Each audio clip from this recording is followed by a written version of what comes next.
আপনি কি ভেবেছেন আপনার নামাজ দিয়ে আপনি জান্নাতে যাবেন? আপনি তাহাজ্জুদ গুজার, সেজদা দিতে দিতে কপালে দাগ ফেলেছেন, এটা আপনারা জান্নাতে নেবে না। আপনি এলাকার সবচেয়ে বড় হাতেম তাই দানশীল, এই দানের ভরসায় বসে আছেন। কুশ্চিন কালো ভাব।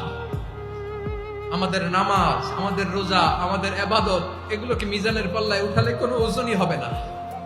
তবে আমাদের একটা কৌশল জানা আছে, আমরা আল্লাহর রহমতের ভিখারি। আমরা সেদিন আগেই গুনার স্বীকৃতি দিয়ে দেব। আমরা বলবো, আল্লাহ তুমি প্রশ্ন করার আগে তোমার একটা কথা বলি, আমারে কিছু জিজ্ঞেস করো না, আমি সব করেছি। এমন কোন পাপ নাই যে পাপ আমারে দিয়ে হয় নাই। তোমার রহমত দিয়ে তুমি জান্নাতে পাঠাবা, তোমার দয়ায় জান্নাতে যেতে চাই, আমল দিয়ে না। পারবেন বলতে?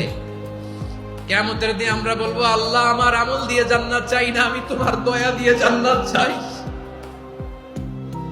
তোমার দয়া ছাড়া আমার কোনো উপায় নাই।